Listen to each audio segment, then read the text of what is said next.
Hello friends, मैं अभी मौर्य आप लोगों का एक बार पुनः स्वागत करता हूं अपने इस YouTube फैमिली में।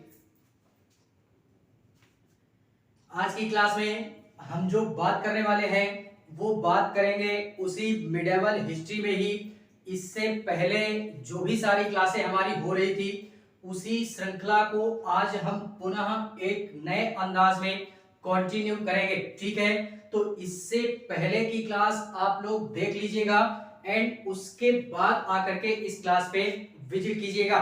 बाकी आज जो हम अध्ययन करने वाले हैं वो अध्ययन करेंगे मध्यकालीन इतिहास में। जो हम अध्ययन कर रहे थे इससे पहले, यानी हम लोगों ने जो भी सारी एक प्रकार से बोले कुछ ऐसी मतलब चीजों का अध्ययन किया जो कि इस पूरे के पूरे मध्यकालीन इतिहास के अंतर्गत में इतिहासकारों ने अपनी एक नए अंदाज में एक बेहतरीन वर्णन किया है। ठीक है, बाकी आज जो हम अध्ययन करने वाले हैं वो हमारे अध्ययन के दृष्टिकोण से या इस पूरे के पूरे मध्यकालीन इतिहास के अंतर्गत में ये जो हमारा इतिहासकारों के द्वारा एक नया चैप्टर संकलित किया गया उसी को आज हम अध्ययन करने का प्रयास करेंगे और जिसको हम एक नए नाम से जानते हैं, जिसको हम क्या बोलते हैं, राजपूत वंश के नाम से जानते हैं। तो आज इस पूरी की पूरी क्लास के अंतर्गत हम जो अध्ययन करेंगे वो राजपूत वंश से संबंधित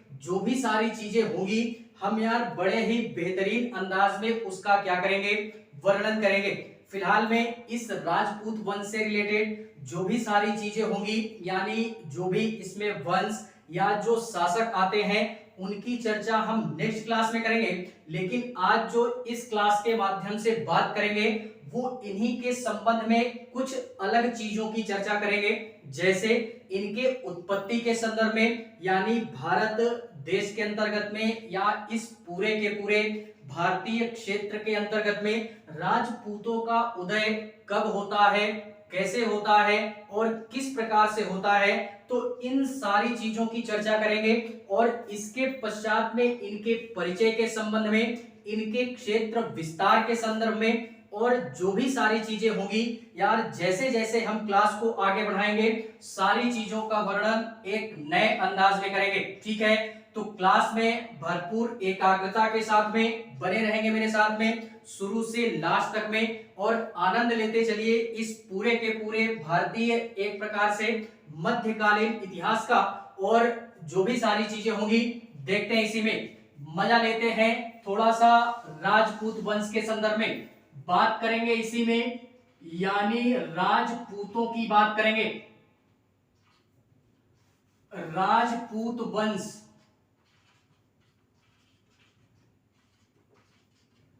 राजपूत वंश की बात करेंगे। फिलहाल में इससे पहले हम लोग यार जान चुके हैं कि जिस समय हमारे जो भी अरबवासी थे, अरबों का आक्रमण होता है, अरबों से ही प्रोत्साहित होकर के हमारे मोहम्मद गौरी और गजनवी जैसे शासक भी क्या होते हैं, भारतीय क्षेत्र में अपने सत्ता का विस्तारीकरण करने के संदर्भ में भारतीय राजाओं के साथ में संघर्ष करते हैं।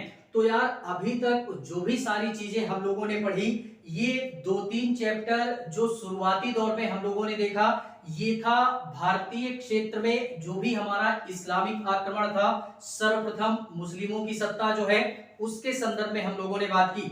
लेकिन इन्हीं के समय में यार हम लोगों ने पहली क्लास में मैंने जिक्र किया था कि एक तरफ ये आक्रमण हो रहे होते हैं और दूसरी तरफ इसी पूरे के पूरे भारतीय क्षेत्र में हमारे कुछ राजपूत वंश क्या होते हैं, कुछ राजपूत वंश शासक के तौर पे अपनी सत्ता को संभालते हैं और शासक के तौर पे अपना शासन करते हैं। ठीक है, तो उसी संदर्भ में एक तरफ आक्रमण वगैरह होता है और उसी टाइम पे हमारे इंडिया के अंतर्गत में राजपूत वंश चल रहा होता है, जिसमें यार विभिन्न शासक हमारे आते हैं। और ये जो राजपूत वंश हैं ये बहुत बड़े वंश नहीं होते हैं या बहुत बड़े शासक नहीं होते हैं।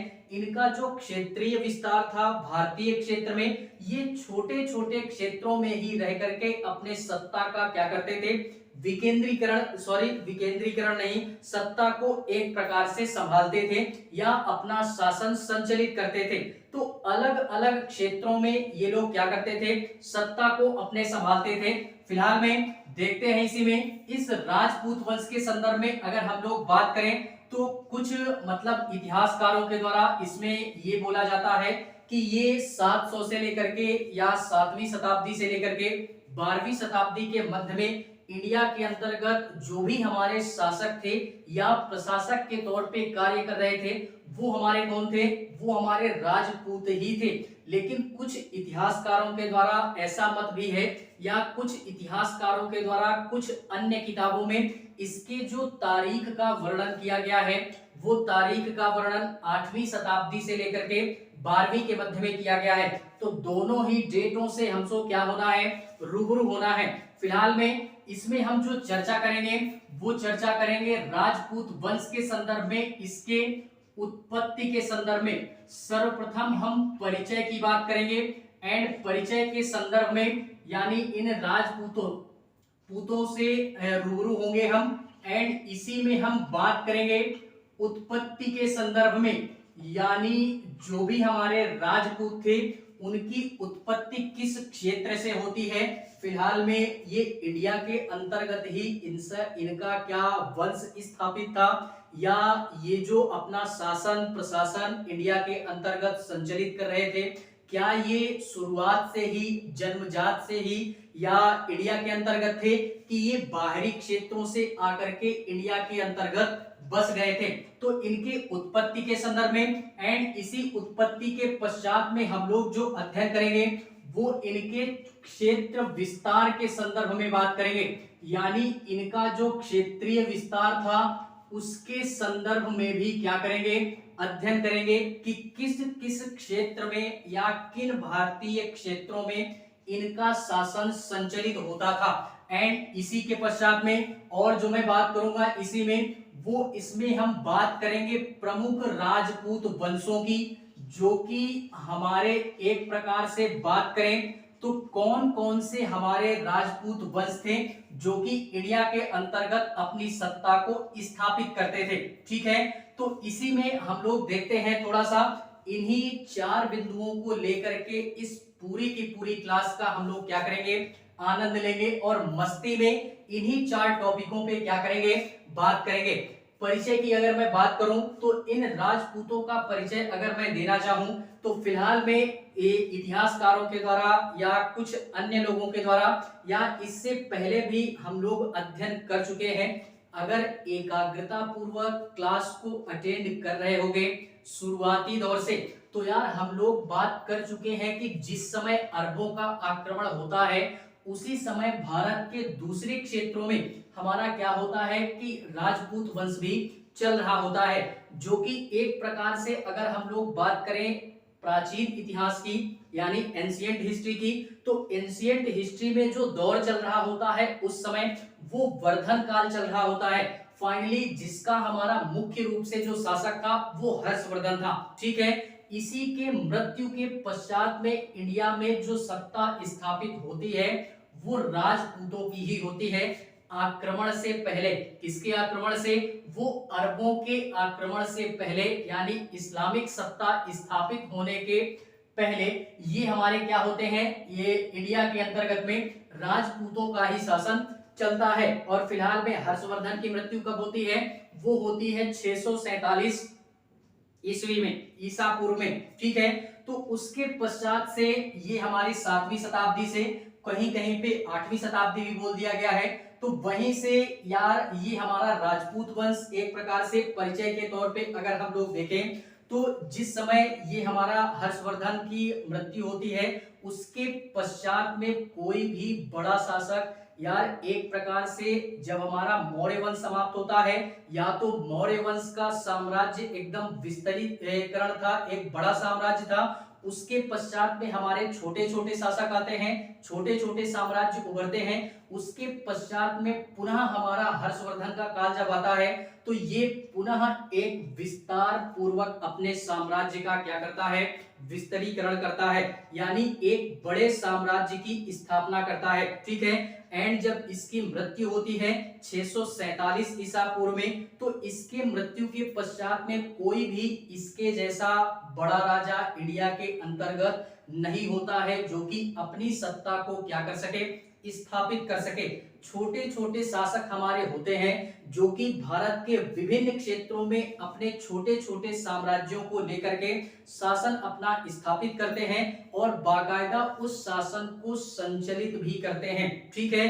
तो उन्हीं क्रम में हमारे ये कुछ राजपूत भी आते हैं और भारत के दक्षिणी क्षेत्र में भी कुछ हमारे क्षेत्रों में शासकों का दौर चल रहा होता है।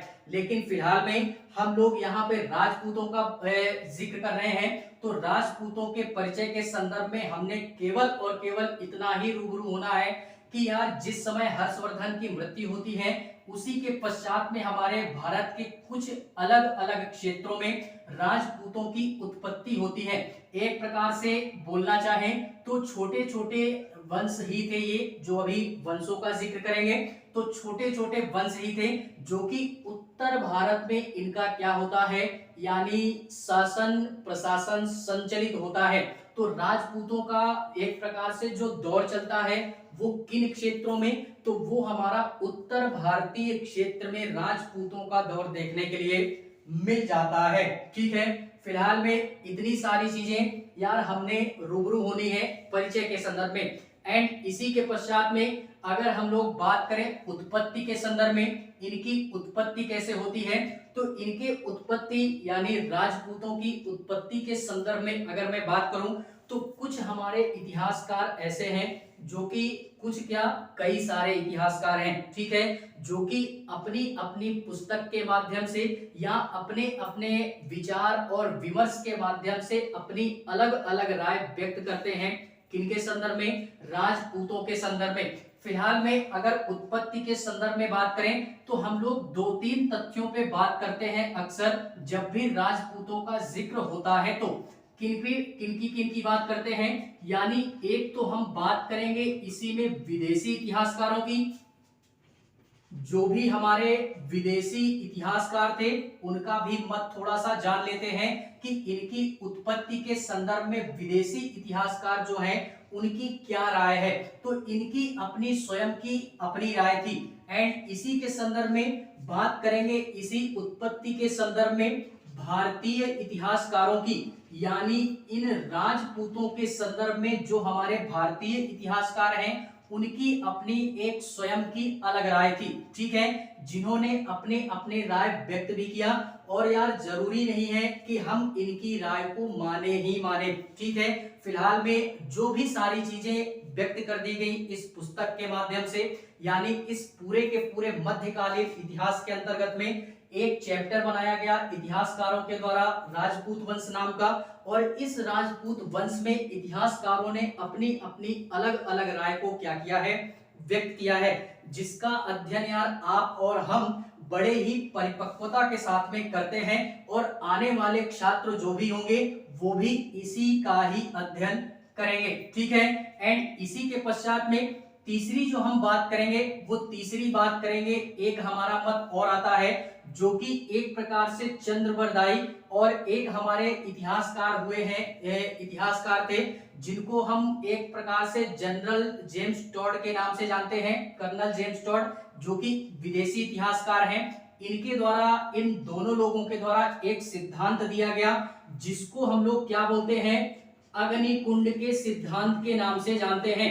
अग्निकुंड का सिद्धांत, इस सिद्धांत के माध्यम से भी बोला गया इतिहासकारों के द्वारा कि इस सिद्धांत के माध्यम से भी शायद ऐसा हो सकता है कि राजपूतों की उत्पत्ति भारत के संदर्भ में होती है, जिसका जिक्र भारतीय इतिहास में इतिहासकारों ने बड़ा ही बेहतरीन अंदाज में किया है। ठीक है। और इस विदेशी इतिहासकार की देखते हैं, इसी में विदेशी इतिहासकारों में मैं जो जिक्र करूंगा वो बात करेंगे हम लोग दो तीन इतिहासकारों की जो कि ज्यादातर प्रचलित हैं और प्रसिद्ध हैं।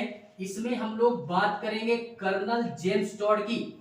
कर्नल जेम्स टॉड की बात करेंगे, जेम्स टॉड की बात करेंगे।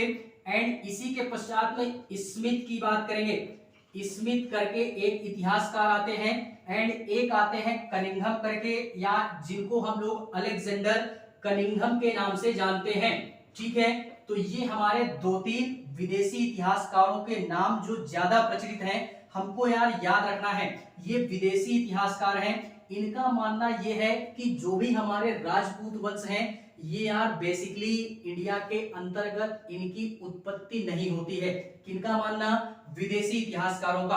और विदेशी इतिहासकारों में किन इतिहासकारों का मानना है? तो जेम्स टॉड, स्मिथ और कनिंघम, ये ऐसे इतिहासकार हैं, इनका मानना ये है कि जो भी हमारे प्राचीन समय में जो भी हमारे आक्रमणकारी, एक प्रकार से बाहरी आक्रमणकारी इंडिया के अंतर्गत में या भारत के संदर्भ में आक्रमण करते हैं और भारत में आक्रमण करने के पश्चात में अपनी स्वयं की सत्ता यहीं पे स्थापित करते हैं, वही आगे चल के राजपूत के नाम से जाने जाते हैं और राजपूत वंश के तौर पे अपनी सत्ता को स्थापित करते हैं और अपना शासन और प्रशासन दोनों यहीं पे संचालित करने लगते हैं।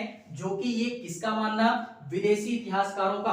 और विदेशी इतिहासकारों में अगर हम लोग बात करें तो कर्नल जेम्स टॉड ये कहते हैं, अपने कुछ इतिहास में ये व्यक्त करते हैं, अपनी राय व्यक्त करते हैं कि जो भी हमारी एक प्रकार से सिथियन नाम की जातियां थी प्राचीन समय में, वो पहले भारत के अंतर्गत आती हैं। उन्हीं को आगे चल के क्या बोला गया? राजपूत वंश या राजपूत के नाम से संबोधित किया गया। ये किसका विचार? किसका? कर्नल जेम्स टॉड का विचार है। ठीक है, एंड इसी के पश्चात में स्मिथ और कनिंघम, इन दोनों के विचार आपस में क्या होते हैं? मैच होते हैं। दोनों के विचार आपस में एक प्रकार से बोले तो इनका कहना यह था कि प्राचीन इतिहास के अंतर्गत में या प्राचीन समय में हम लोगों ने एक प्रकार से बोले तो अध्ययन किया होगा प्राचीन इतिहास के अंतर्गत में शक और कुषाणों का। ठीक है, तो इनका मानना यह है कि जो शक और कुषाण थे, ये भारत के संदर्भ में आते हैं, आक्रमण करते हैं और बाद में अपनी सत्ता को यहीं पे स्थापित करते हैं और धीरे धीरे ये भारतीय जातियों से या भारतीय लोगों से घुल मिल करके एक प्रकार से रहने लगते हैं और अपनी स्वयं की सत्ता स्थापित करने के पश्चात में यहीं पे एक शासक एवं प्रशासक के तौर पे अपनी भूमिका को निभाते हैं, जिस कारणवश आगे चल के ये राजपूत के नाम से जाना गया। और इस प्रकार से क्या होता है कि ये हमारे विदेशी इतिहासकारों का मत है इनके उत्पत्ति के संदर्भ में कि ये कैसे आते हैं और क्यों आते हैं, किस लिए आते हैं। ठीक है, तो इनको हमने याद रखना है। इसी के पश्चात में अगर मैं जिक्र करूं भारतीय इतिहासकारों की, तो भारतीय इतिहासकारों में हम लोगों ने नाम सुना होगा, गौरी शंकर करके नाम सुना होगा तो अच्छी बात है, नहीं सुना होगा तो और अच्छी बात है। हम लोग यहाँ पे देखते हैं भारतीय इतिहासकारों में एक हमारे आते हैं गौरी शंकर करके। क्या आते हैं? गौरी शंकर, ये भारतीय इतिहासकार हैं। एंड इसी के पश्चात में अगर मैं बात करूं तो एक इतिहासकार आते हैं हीराचंद्र ओझा करके।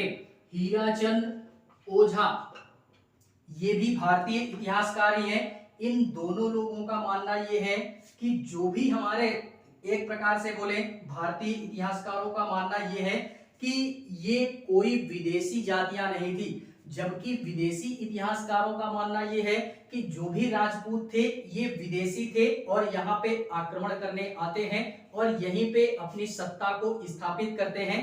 बाद में जो कि राजपूत के नाम से इनको संबोधित कर दिया जाता है। ठीक है, लेकिन भारतीय इतिहासकारों का मत ये है कि ये हमारे विदेशी इतिहासकार विदेशी नहीं होते हैं।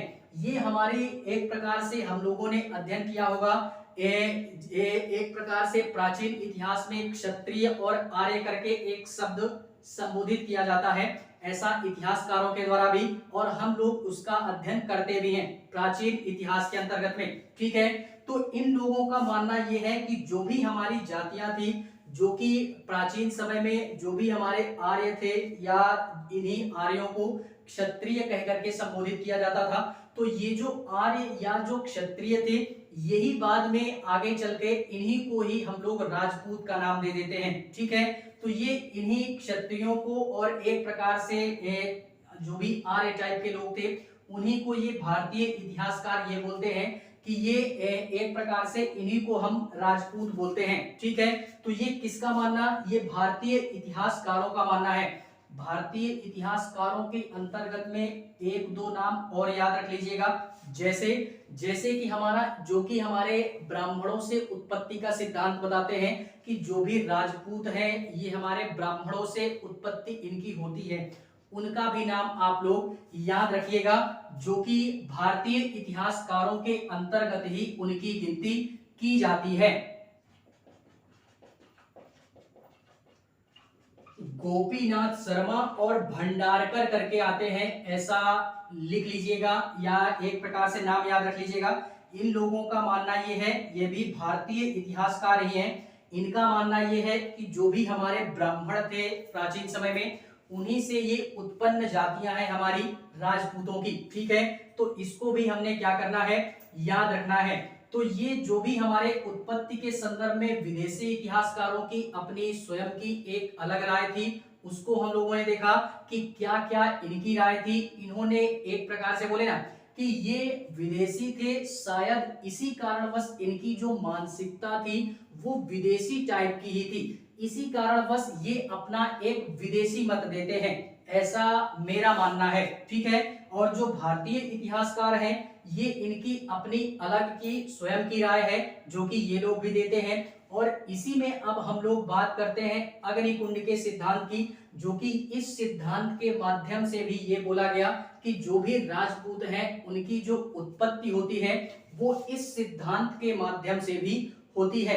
लेकिन फिलहाल में ये एक प्रकार से इतिहासकारों के द्वारा ऐसा माना जाता है कि कुछ इतिहासकारों के द्वारा इसको सत्य भी माना जाता है और कुछ के द्वारा इसको केवल और केवल एक काल्पनिक कथा के तौर पे देखा जाता है या माना जाता है।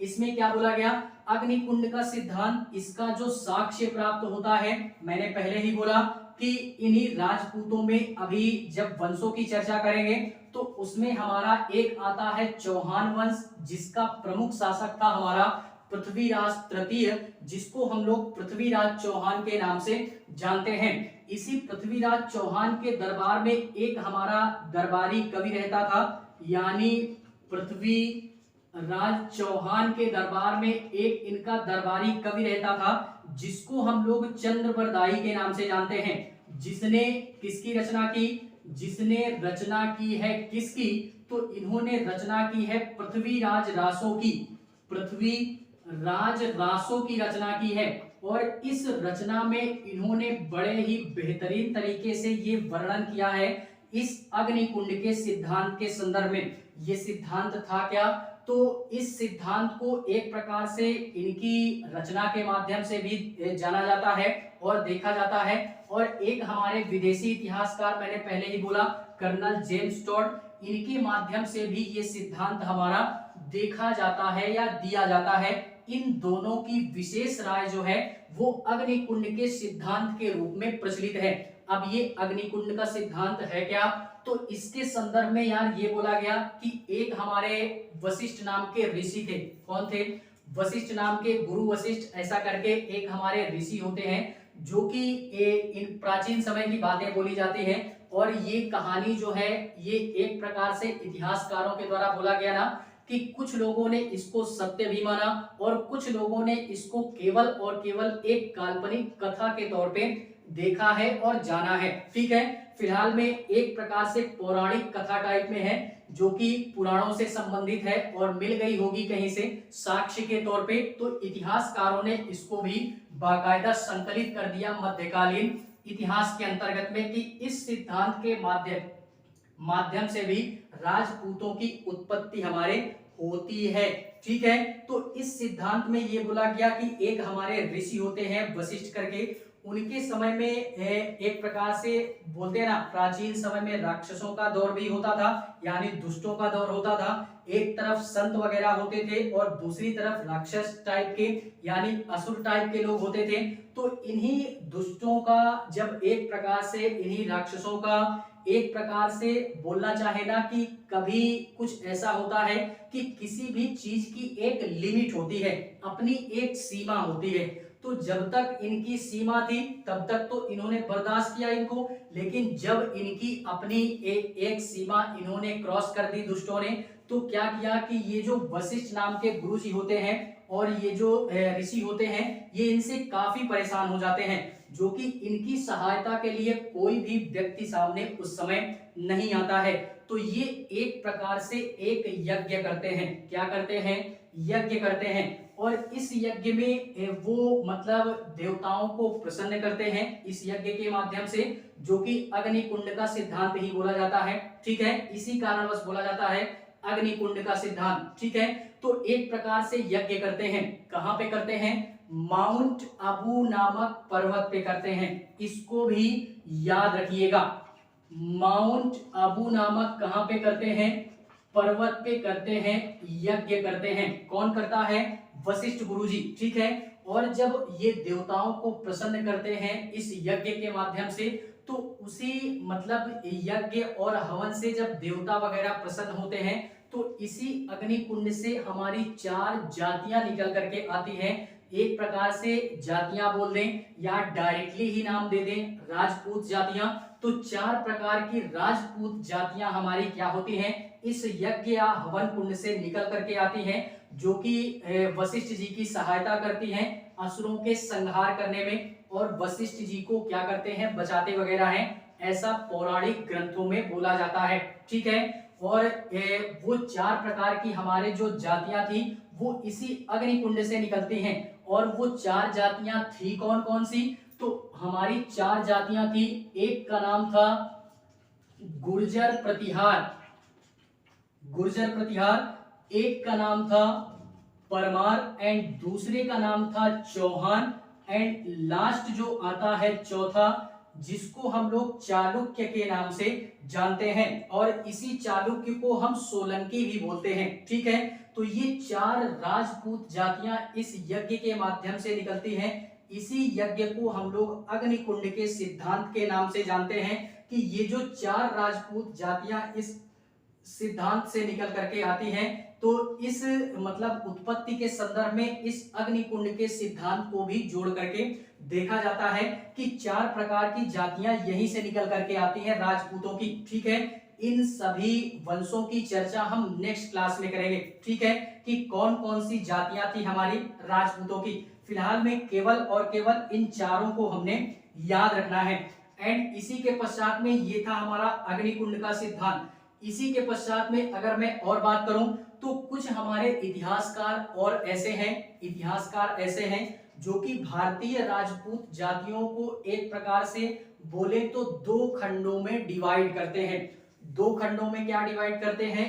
एक प्रकार से 2 खंड ही बोल दो, 2 खंड या 4 खंड बोल देते हैं। 4 खंडों में डिवाइड करते हैं कुछ हमारे भारतीय इतिहासकार।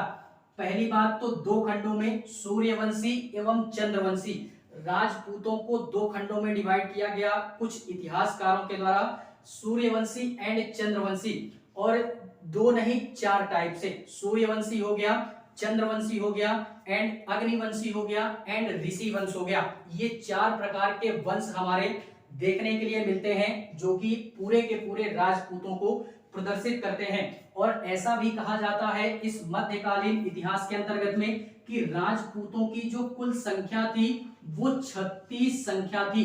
यानी कुल जो राजपूतों की संख्या थी, एक प्रकार से संख्या बोल दें, गोत्र बोलो ज्यादा बेटर है, यानी राजपूतों के 36 गोत्र हम लोग पढ़ते हैं, या मध्यकालीन इतिहास के अंतर्गत में 36 गोत्र का वर्णन मिलता है या कुल का वर्णन मिलता है। ये फिलहाल में या मध्यकालीन इतिहास में तो इसका वर्णन जो भी है, लेकिन इस अग्निकुंड के सिद्धांत के तौर पे जो भी हमारी पौराणिक कथाएं हैं, पौराणिक ग्रंथों में इनका वर्णन एक बेहतरीन अंदाज में किया गया है।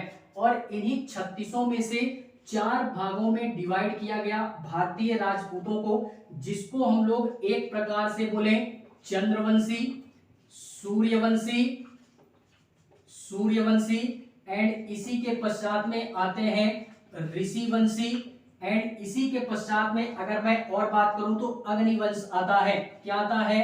अग्निवंशी। इसको भी हमने क्या करना है? याद रखना है। जो चंद्र के वंशज थे, जो भी राजपूत चंद्र के वंशज थे, उनको चंद्रवंशी नाम दिया गया। और इन चंद्रवंशी राजपूतों की जो संख्या बताई गई वो 10 बताई गई। ठीक है, जोड़ते जाइएगा, अभी 36 होंगे, कुल 36 जातियां निकल करके आती हैं। जो राजपूत जातियां सूर्य से संबंधित थी, जो भी राजपूत जातियां सूर्य वंश से संबंधित थी, उन राजपूत जातियों को हम लोग सूर्यवंशी बोलते हैं। इनकी भी कुल 10 जातियां निकल करके आती हैं। और ऋषि वंश से जो भी राजपूत जातियां संबंध रखती थी, वो वंश हमारा ऋषि वंश या ऋषि राजपूत कहलाते थे। इनकी संख्या 12 बताई गई है। और अग्निवंशी राजपूत जो हैं, इनको अभी हम लोगों ने पढ़ा इस अग्निकुंड के सिद्धांत के नाम से, जो कि इन राजपूतों की संख्या 4 बताई गई है, जो कि अग्निकुंड से निकलते हैं या अग्निवंश राजपूत के तौर पे जाने जाते हैं। तो ये कुल मिलाकर के 36 गोत्र है या 36 जातियां हैं हमारी राजपूतों की, जो कि एक प्रकार से इनका वर्णन किया गया है। ठीक है, तो इतनी सारी चीजें हमने क्या करनी है? याद रखनी है इस उत्पत्ति के संदर्भ में कि विदेशी इतिहासकारों का क्या मानना है, भारतीय इतिहासकारों का क्या मानना है, अग्निकुंड का सिद्धांत क्या होता है, इनकी उत्पत्ति कैसे होती है।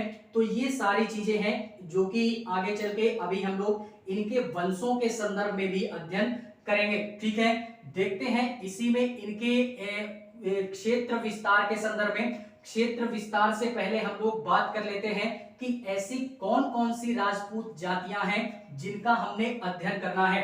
तो मैं अगर बात करूं तो इसमें क्या बात करेंगे? राजपूतों में हम जो अध्ययन करेंगे, मैंने इन चारों का अध्ययन तो करना ही है, यानी हमको इन चारों का अध्ययन तो करना ही है।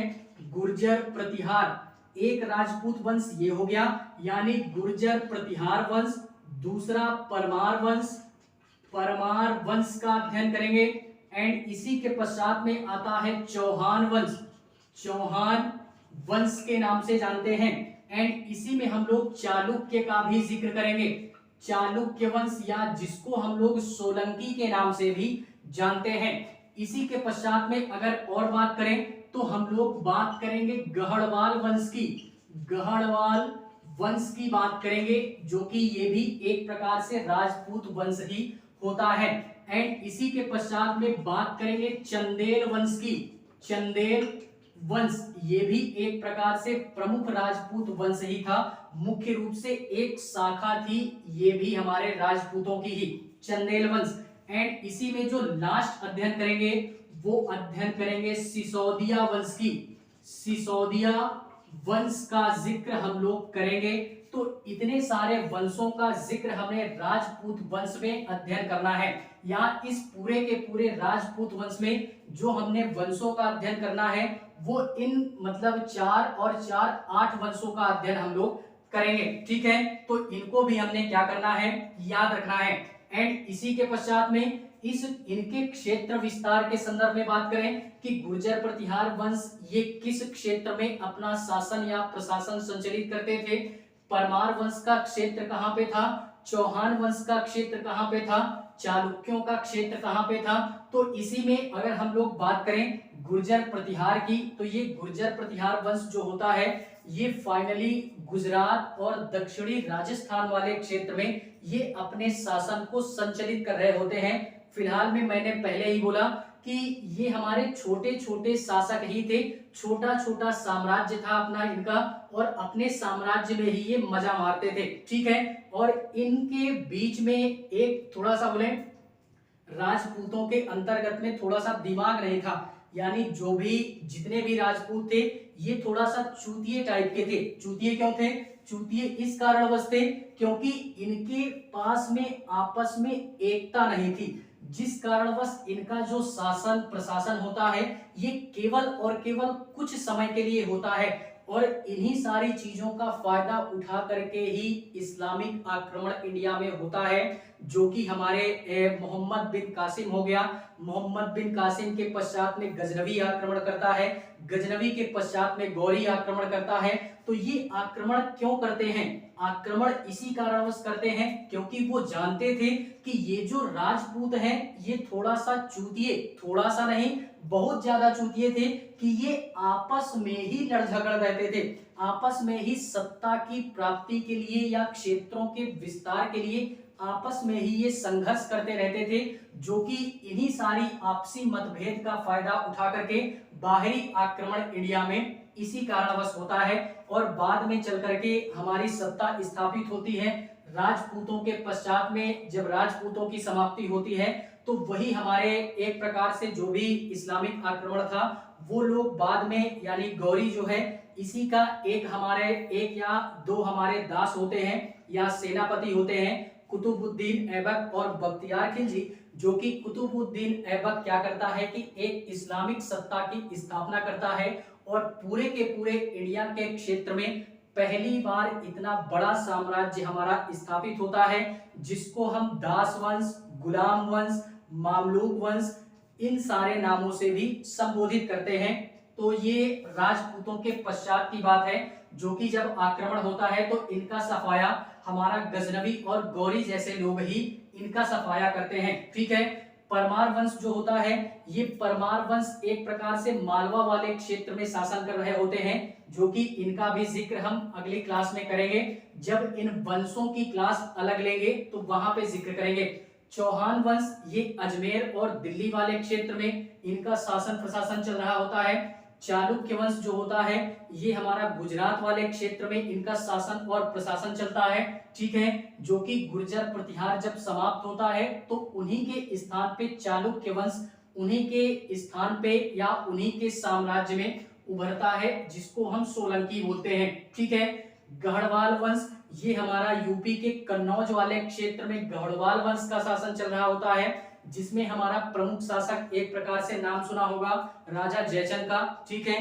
तो इनका शासन चल रहा होता है इस समय। चंदेल वंश ये हमारा बुंदेलखंड वाले क्षेत्र में चंदेल वंश का शासन चल रहा होता है। और ये जो सिसोदिया वंश है ये हमारा मेवाड़ वाले क्षेत्र में सिसोदिया राजवंश हमारे उभर करके आता है। यहाँ अपना शासन और प्रशासन ये मेवाड़ वाले क्षेत्र में चलाते हैं। ठीक है। तो फिलहाल में इतनी सारी चीजें हमको याद रखनी है। अब केवल और केवल इसमें जो बचता है या इसमें राजपूत वंश में जो हमने अध्ययन करना है, इसके पश्चात में हम केवल और केवल इन्हीं वंशों के संदर्भ में बात करेंगे डिटेल में कि ये इनके शासकों के संदर्भ में बात करेंगे और इन्हीं वंशों के संदर्भ में बात करेंगे। ठीक है।